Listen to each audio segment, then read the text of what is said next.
Get ready to have your ideas about Florence's most famous family completely flipped. You think you know the Medici. Think again. The stories you have heard, the ones that sound like something out of a blockbuster movie or a hit TV show, are often just that, stories. They are captivating for sure, but they often leave out a whole lot of messy, surprising truth. For centuries, popular tales have painted a picture of the Medici as a singular force of nature, a family of cunning plotters and brilliant masterminds who seemingly bent reality to their will. But history, real history, the kind that historians dig up from dusty archives and ancient letters, tells a very different tale. It turns out, some of the most dramatic and widely believed narratives about the Medici are not just exaggerated, they are completely off base. Prepare to see the legendary Medici not as one-dimensional villains or perfect heroes, but as complex figures navigating a world far more intricate than any simplified myth suggests. It is time to peel back the layers of legend and uncover the actual history, where facts are stranger and more compelling than fiction. Number 1. The Medici were commoners who rose from nothing to become rulers of Florence.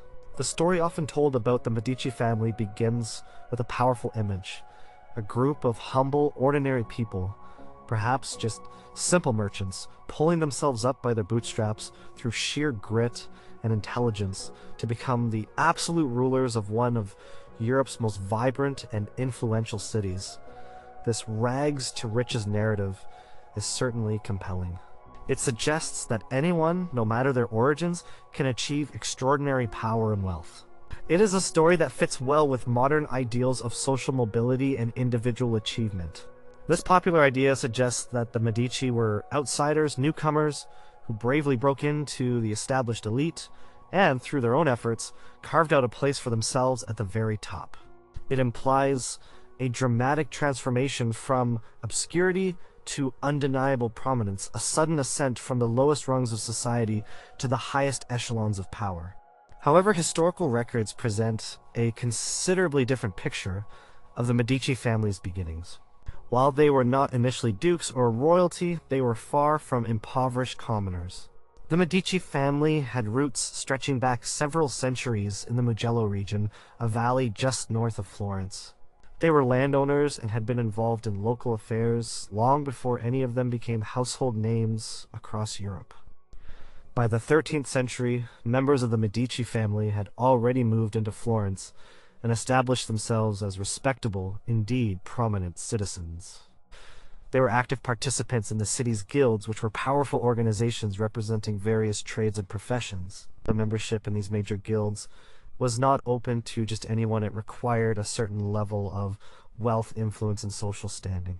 For example, Hieronymo de' Medici, an ancestor of Cosimo the Elder, was recorded as a member of the Cambio Guild, the Guild of Money Changers, as early as the late 1200s.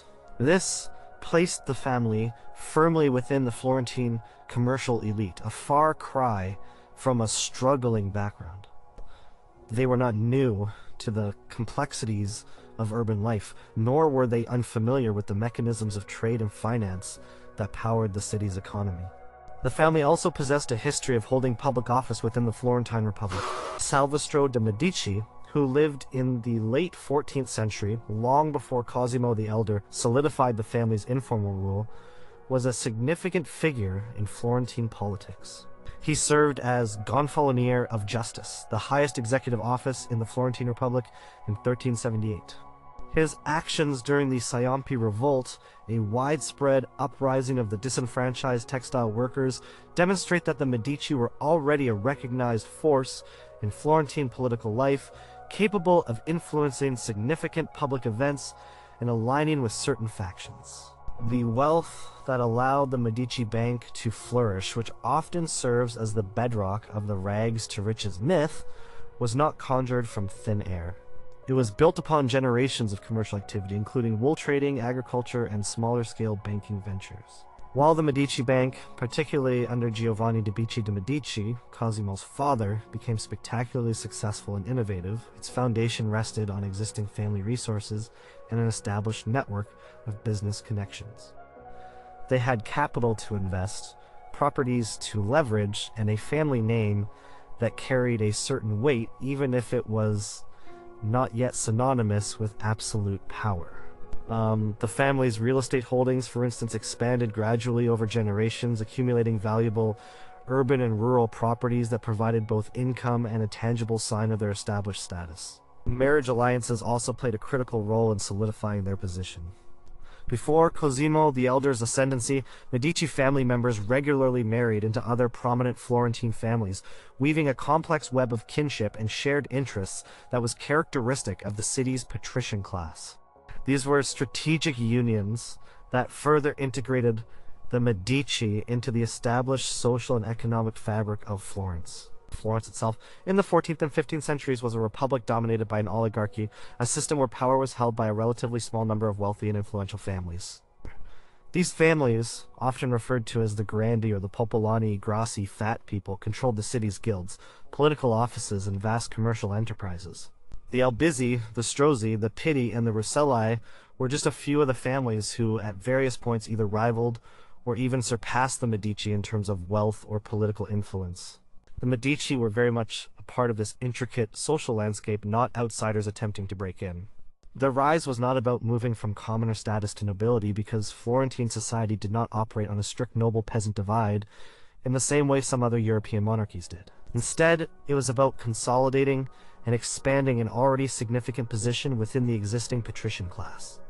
They were already a part of Florence's established elite, albeit one that managed to outmaneuver and ultimately dominate its rivals through a combination of astute financial management, strategic political maneuvering, and careful cultivation of popular support, rather than a sudden leap from poverty. The notion of commoners rising to power misses the significant, long-standing foundations upon which the Medici built their extraordinary influence. Number 2, the Medici were always the richest family in Florence and gained power purely through their banking fortune. A popular story of the Medici often highlights their immense wealth, suggesting that their banking empire was so vast and so uniquely prosperous that it automatically granted them unparalleled influence and eventually political control over Florence. The image is one of a family with an endless supply of gold coins, simply buying their way to the top and overshadowing all other families with their sheer financial might. This narrative implies that money was the sole or primary driver of their political ascendancy, and that their bank was consistently the largest and most successful in Europe, making them unchallengeable in the Florentine financial landscape. It creates a simple cause and effect relationship: more money equals more power. However, the historical reality of Florentine finance and politics was far more complex and dynamic. While the Medici Bank was undoubtedly a powerful financial institution, especially during its peak under Cosimo the Elder and his father Giovanni di Bicci, it was not always the absolute wealthiest, nor was wealth the only determinant of political power in Florence. Florence was a city of incredibly wealthy merchant families, and the Medici often faced stiff competition and rivalries from other powerful banking houses. Families like the Peruzzi, the Bardi, the Strozzi, and the Pitti were also immensely rich and influential. The Peruzzi and Bardi families, for instance, had established vast international banking networks and engaged in extensive lending to European monarchs centuries before the Medici Bank reached its zenith. While these earlier banks faced spectacular collapses due to sovereign defaults, their existence demonstrates that the Medici were not the first or only players in the high-stakes world of international finance. Even during the Medici's period of dominance, there were times when other families amassed comparable or even greater fortunes. The Strozzi family, for example, were formidable bankers and merchants who consistently rivaled the Medici in wealth and political ambition. Paolo Strozzi was one of the wealthiest Florentines of his time, with significant landholdings, extensive business interests, and a prominent role in the city's intellectual life. Similarly, the Pitti family, particularly Luca Pitti, possessed immense riches and wielded considerable political clout, as evidenced by the construction of the Palazzo Pitti, a building project so grand it was designed to surpass any Medici residence. These families often engaged in fierce economic and political competition with the Medici, indicating that financial dominance was not a static condition and that the Medici's position was constantly challenged. Furthermore, political power in Florence was not simply a direct consequence of financial assets. The Florentine Republic operated through a complex system of councils, guilds, and carefully managed elections. Influence was gained through a combination of factors: control of key positions in the signoria and other government bodies, manipulation of electoral processes, strategic marriage alliances with other prominent families, and, significantly, public support. Cosimo the Elder, often considered the founder of the Medici's informal rule, did not simply buy his way into power. He carefully cultivated a network of loyal supporters across various social strata, from powerful guild leaders to ordinary citizens. He used his wealth for civic projects like funding the reconstruction of the San Lorenzo Church or supporting charitable initiatives, which garnered him immense popularity and goodwill. These actions were not just about showing off wealth, they were strategic investments in social capital that translated into political loyalty. The Medici Bank itself faced numerous challenges and periods of instability. It was not an endlessly flourishing gold mine without difficulties. During the mid-15th century, the bank experienced financial strain due to risky loans to European monarchs and popes, as well as the complexities of managing a vast international network. Under Lorenzo the Magnificent, the bank's fortunes actually declined significantly. While Lorenzo was a brilliant politician and patron of the arts, his focus on statecraft and culture, combined with less diligent oversight of the bank's operations and problematic investments by branch managers, led to serious financial difficulties and even the closure of some branches. Records from the Medici Bank archives, meticulously studied by historians, reveal periods of significant losses and a tightening of credit, demonstrating that their financial engine was not perpetually robust. The Medici's true genius lay not just in accumulating wealth, but in their ability to leverage that wealth strategically to build a network of political loyalty and public goodwill. They used loans to their advantage, not just for profit, but to indebt and thus gain influence over other powerful families and even the papacy. They sponsored magnificent public works, like the construction of civic buildings and churches, and supported the arts and scholarship, which enhanced their image as benevolent leaders and solidified their unofficial rule. This was a sophisticated use of resources to cultivate political capital, demonstrating that their power was derived from a nuanced interplay of wealth, political skill, and social influence, rather than purely from their bank accounts. Their wealth was a powerful tool, but it was not the sole or constant determinant of their unique position in Florentine history. Number 3, Lorenzo the Magnificent was a benevolent and purely artistic patron, bringing peace and prosperity without political maneuvering. The image of Lorenzo de' Medici, known as the Magnificent, often shines brightest as the quintessential Renaissance prince, a brilliant poet, philosopher, and the most generous patron of the arts who fostered a golden age of culture, peace, and prosperity in Florence. Popular narratives paint him as a man solely devoted to beauty, knowledge, and the flourishing of artistic genius, creating a tranquil oasis of creativity in a turbulent world. This view suggests that his leadership was characterized by a benevolent, gentle hand, focused entirely on the cultural enrichment of his city and the peaceful maintenance of its standing among Italian states, without the messy entanglements of power politics. It is a very appealing picture of a cultured ruler. However, historical accounts reveal a much more complex and indeed often ruthless statesman who was deeply embroiled in the cutthroat politics of Renaissance Italy. Lorenzo was, without doubt, a significant patron of artists like Michelangelo, Leonardo da Vinci, Botticelli, and architects, and he was a gifted poet himself.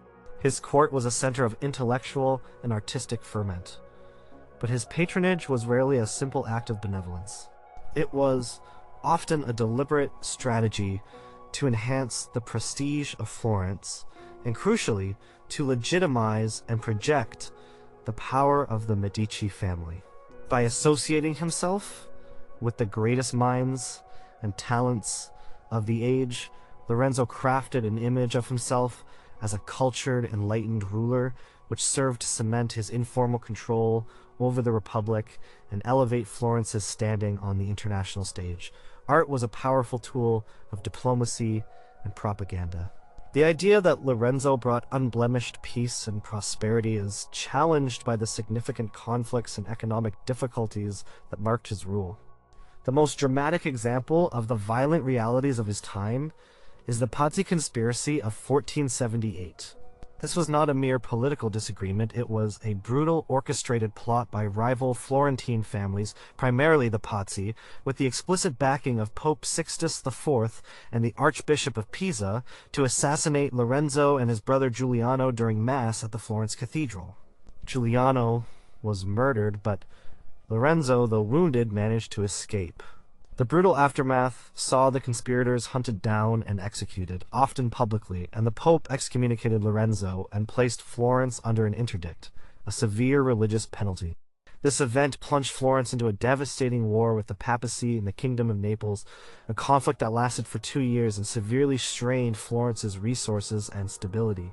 Lorenzo's subsequent daring diplomatic mission to Naples, where he personally negotiated a separate peace treaty with King Ferrante, was a testament to his political acumen and courage, but it also underscores the dangerous and unstable political climate he navigated, far from a peaceful golden age. Economically, Lorenzo's rule was not one of unmitigated prosperity either. The Medici Bank, the source of much of the family's wealth and influence, actually declined significantly during his time at the helm. While Lorenzo was a brilliant statesman, he was less attentive to the day-to-day operations of the bank compared to his predecessors. Risky investments, problematic loans, and a series of poor management decisions by branch managers led to substantial losses and the eventual collapse of several foreign branches. Records from the bank's ledgers indicate periods of financial hardship and a weakening of the Medici's overall economic standing. The wealth that funded his lavish patronage often came at a cost, sometimes necessitating drawing upon family reserves and even using state funds in ways that later proved controversial. Lorenzo's rule was also marked by a continuous process of consolidating Medici power within Florence, moving the Republic further away from its traditional republican ideals toward a more centralized, almost princely, form of government under his informal control. He manipulated the electoral process, ensured that key positions in the Signoria and other councils were filled by his loyalists, and reformed the city's governing bodies to make them more amenable to his will. For instance, he established the Council of 70, a body packed with Medici supporters that effectively bypassed older, more independent Republican institutions. These were astute political maneuvers designed to secure his family's grip on the city, not acts of pure cultural benevolence. Lorenzo's foreign policy, often praised for maintaining the balance of power among the Italian states, required constant vigilance, intricate diplomacy, and sometimes military action or the threat of it. He was a shrewd negotiator, forming alliances and counter-alliances to protect Florence's interests and ensure its survival in a competitive and often hostile environment. The idea that he was a gentle patron uninterested in the machinations of power simply does not align with the historical evidence of his life and actions. He was a statesman first, and his cultural pursuits, while genuine, were often intertwined with his political objectives. Number 4. Catherine de' Medici introduced the fork in modern French cuisine to France. The popular story of Catherine de' Medici arriving in France in 1533 to marry Henry II paints a vivid picture of a culturally backward French court suddenly enlightened by Italian sophistication. The narrative often claims that Catherine brought with her an entourage of Italian chefs, introducing exotic new foods like ice cream, pasta, artichokes, and most notably, the use of the fork at the dining table. This myth suggests a radical transformation of French culinary practices and table manners, attributing the very foundation of what we now recognize as French cuisine directly to Catherine's arrival. It is a compelling tale of cultural diffusion, with a single person acting as the conduit for a revolution in dining. However, historical records and culinary research reveal a more nuanced and gradual evolution of French cuisine and dining customs. While Catherine de' Medici certainly played a role in popularizing certain trends, the idea that she single-handedly introduced the fork or invented modern French gastronomy is largely unsupported by evidence. First, regarding the fork, the notion that Catherine brought the fork to France and shocked the local nobility with its use is a persistent myth. Forks had been known and occasionally used in Europe, including parts of France, long before Catherine's arrival. Archaeological findings and historical texts indicate that two-pronged forks were used in Italy as early as the 11th century, primarily for carving meat or handling foods that were difficult to pick up with fingers, such as slippery fruits or pastries. While not widespread for individual place settings, they were certainly not unknown. In France, inventories and illustrations from the late Middle Ages and early Renaissance occasionally show forks, often for serving or for specific delicate foods. French noble families, through trade and cultural exchange with Italy and the Byzantine Empire, were already aware of such utensils. Catherine's contribution might have been to popularize the more consistent use of individual forks at table, especially for the nobility, but she did not introduce the utensil itself. The transition from eating with fingers, spoons, and knives to using individual forks at every meal was a very slow cultural process that took centuries to become commonplace across all social strata in Europe, extending well beyond Catherine's lifetime. Second, the idea of Catherine introducing a completely new French cuisine is also an oversimplification. French culinary traditions were already rich and sophisticated long before Catherine's arrival. Medieval and early Renaissance French courts had their own elaborate banquets, complex dishes, and distinct culinary practices. They utilized a wide range of ingredients, sophisticated cooking techniques, and elaborate presentations. Cookbooks from the 14th and 15th centuries, such as the Viandière by Guillaume Tirel, known as Taillevent, demonstrate a highly developed and independent French culinary heritage. These books describe intricate sauces, spiced meats, elaborate pastries, and specialized cooking methods that were unique to French gastronomy. As for specific foods attributed to Catherine Jacqueline, ice cream, while Catherine's court may have enjoyed chilled desserts, the precise invention of ice cream, as we know it, is more complex. Chilled desserts and flavored ices were known in various forms in the Middle East and parts of Europe long before Catherine. The actual process of freezing milk and sugar to create a creamy dessert evolved gradually. As Italian culinary historians point to earlier origins for such preparations in Italy, and their diffusion across Europe was a slow process, not a sudden introduction by one person. Pasta in various forms like noodles and dumplings existed in many cultures, including France, long before the 16th century. While Italy certainly had a more advanced and diverse pasta tradition, its presence in France was not entirely novel with Catherine. Artichokes. Artichokes were cultivated in Italy and Sicily before the 16th century and were indeed a delicacy. Catherine might have helped popularize them at the French court, but their introduction to France was part of a broader agricultural exchange and not solely due to her. What Catherine de' Medici likely did was to intensify and accelerate existing trends of cultural exchange. She brought with her a preference for certain Italian ingredients, recipes, and dining aesthetics that were already admired in Europe. Her arrival coincided with a broader period of Italian cultural influence across Europe, as Italian Renaissance art, architecture, and literature were highly fashionable.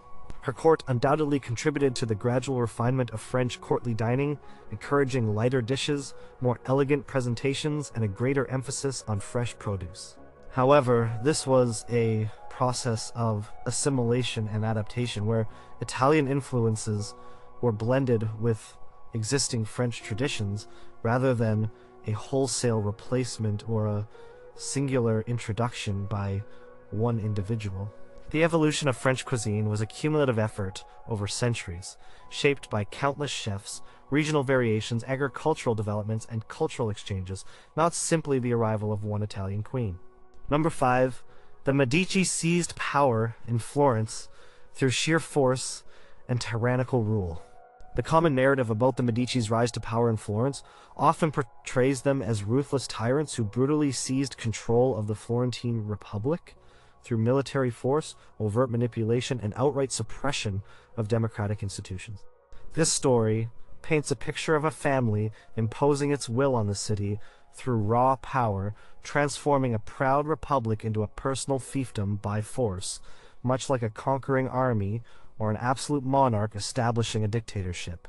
It conjures images of sudden, violent coups and the immediate abolition of traditional freedoms. However, historical records present a far more subtle, gradual, and often indirect path to power for the Medici, particularly during their initial ascent under Cosimo the Elder in the 15th century. Their control was not established through sheer military might or a swift, violent overthrow of the government. Instead, it was built upon careful political maneuvering, strategic alliances, financial leverage, and, crucially, a significant degree of popular support. When Cosimo de' Medici returned from exile in 1434, it was not at the head of a conquering army marching on Florence. Instead, the Florentine people, dissatisfied with the rule of the rival Albizzi family, initiated a series of political maneuvers within the city's governing councils. Documents from the period indicate widespread petitions and public outcry against the Albizzi. The Signoria, the highest governing body of Florence, received multiple appeals from citizens and guilds calling for Cosimo's recall. A new Balia, an emergency committee with broad powers, was convened. This body, formed with the backing of a significant segment of the populace and key guild leaders, voted overwhelmingly for Cosimo's return and for the exile of his rivals. Cosimo re-entered Florence not as a conqueror, but as a celebrated figure, welcomed by jubilant crowds lining the streets. His power was then cemented not by military occupation, but by ensuring that key positions within the government were filled by his supporters, a process that unfolded through traditional electoral mechanisms, albeit carefully managed. This careful placement of loyalists, combined with strategic marriages and financial incentives to influential families, created a network of political dependence that secured Medici influence without the need for armed takeover. Florentine chroniclers, like Vespasiano da Bisticci, recorded the jubilant atmosphere and the popular acclamation that greeted Cosimo, painting a picture of a beloved leader rather than an imposing tyrant. The system relied on subtle manipulation of existing republican structures rather than their outright abolition by force. For decades, the Medici ruled Florence not as declared princes or dukes, but as first citizens. They never formally abolished the Florentine Republic's institutions. The Signoria, the councils, and the guild system continue to operate. The Medici exercised their power informally, working behind the scenes. They influenced the selection of officials, ensured that their loyalists held key positions, and carefully managed public opinion through patronage, civic projects, and charitable donations. Cosimo the Elder famously said that one does not rule Florence with spears and swords, but with kindness and favors. This approach emphasized building networks of gratitude and obligation rather than resorting to overt force. He made strategic loans to influential citizens, provided dowries for poor girls, and sponsored public works, all of which endeared the family to a broad cross-section of Florentine society. Periods of overt tyranny were actually rare during the early Medici dominance and often met with significant resistance. While later Medici rulers, particularly Alessandro de' Medici, in the 16th century, did indeed rule with more pronounced authoritarianism, his reign was short, unpopular, and ended with his assassination.